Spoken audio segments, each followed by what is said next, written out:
orang yang mengaku Yesus Tuhan Juru Selamat, mestinya apa yang diucapkan itu yang dilakukan. Apakah masih bisa jatuh dalam dosa? Tentu bisa. Ya, Iya, kita harus memberi, kita harus mengasihi, karena memang itulah yang penting dan yang paling utama yang harus dilakukan oleh orang percaya.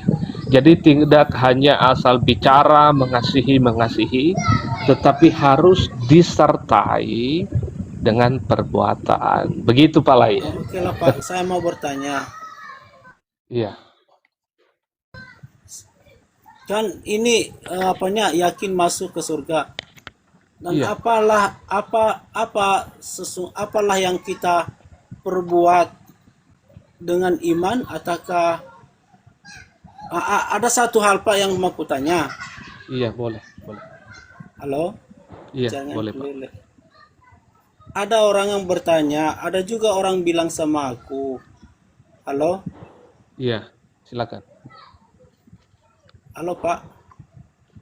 Ada orang Iya, bilang lanjut.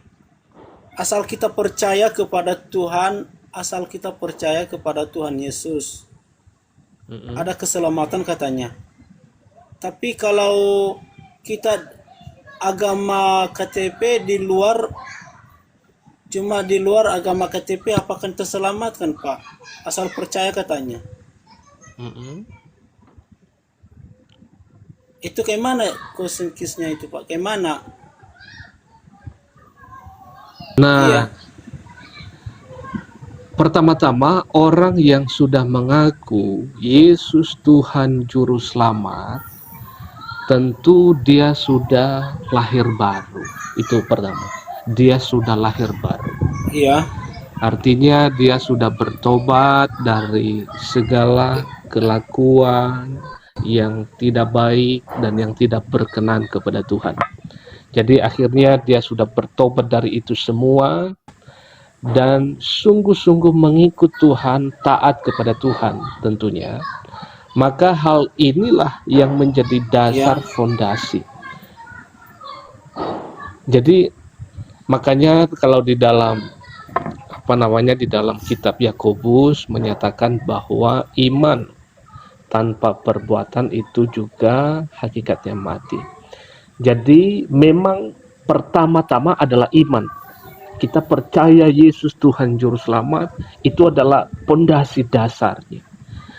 Nah, setelah kita diselamatkan, iya. setelah kita sungguh-sungguh percaya, maka ada yang menjadi akibat. Akibatnya apa? Adalah kita berbuat baik, gitu ya. Kita tidak hidup di dalam dosa lagi. Maka ini adalah yang menjadi tanda Iya, bahwa orang itu sudah percaya Tuhan. Tentu kalau mengatakan saya percaya Yesus, tetapi segala sesuatu hal-hal yang buruk tetapi belum ditinggalkan, sesungguhnya dia belum percaya Yesus sungguh-sungguh. Itu perlu dipertanyakan. Nah, itu dia Pak yang boleh saya sampaikan. oke. Jadi menurut Pak Dan Lai Pak, ya, oh iya, ada satu lagi. iya bagaimana Pak? Iya, iya. Ada satu lagi. Ada satu lagi pertanyaanku Pak. Boleh.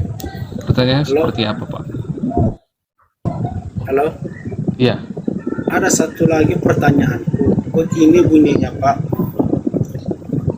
Contoh, akulah pribadi sendirilah. Aku rajinlah beribadah, rajin berdoa, tetapi tidak mau berbuat baik dan juga tidak mau berbagi-bagi kepada sesama.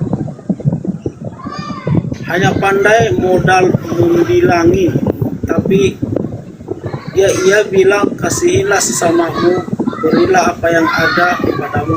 Tetapi saya tidak melaksanakan seperti itu. Hanya saya rajin beribadah, rajin berdoa, tapi saya tidak memberi. Hidup enggak iman itu, Pak? oke. Itu. Jadi itulah yang saya katakan tadi bahwa iman tanpa perbuatan hakikatnya mati. Sesungguhnya orang yang seperti itu adalah belum sungguh-sungguh bertobat, hanya setengah-setengah. Orang yang mengaku Yesus Tuhan Juru Selamat, mestinya apa yang diucapkan itu yang dilakukan. Apakah masih bisa jatuh dalam dosa? Tentu bisa. Apakah masih bisa berbuat salah? Bisa. Tetapi itu semakin hari semakin berubah, semakin hari semakin lebih baik.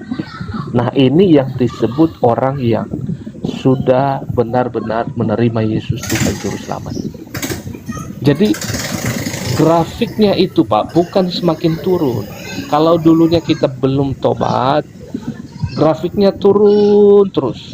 Tetapi setelah kita percaya mengenal Yesus Tuhan Juru Selamat, maka grafiknya semakin naik, bukan semakin turun. Nah, itulah yang disebut sesungguhnya orang yang percaya Tuhan Yesus dengan sungguh-sungguh.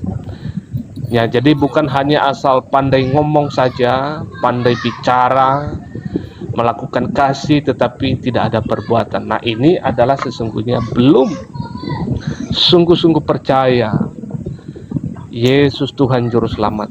Itu hanya seperti yang Bapak katakan, hanya tertulis di KTP saja, tetapi belum sungguh-sungguh.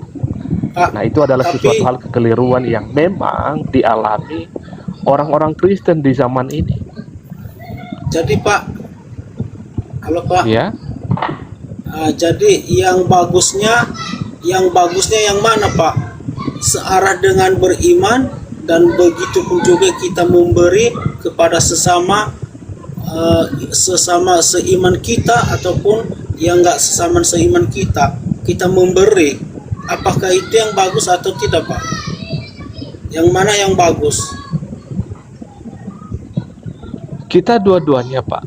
Kita mengasihi, tentunya kita memberi, ya. Kita harus memberi, kita harus mengasihi.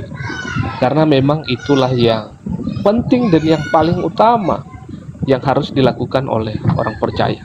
Jadi tidak hanya asal bicara mengasihi, tetapi harus disertai dengan perbuatan. Begitu Pak Lai ya. Oke. Berarti jika kita memberi berarti nggak rugi kita, itu berarti apa ya? Ya tidak rugi. Oh, amin. Mesti justru berarti bagus kalau memberi. Makanya kalau Pak Lai ada di gereja, banyak-banyak memberi, semampu, tapi ya tapi semampu diberikan, ya orang-orang membutuhkan diberikan. Halo Pak, tapi yang kita berikan itu ia tidak membalas secara manusia lah ini Pak ya. Ini bagaimana, secara Pak?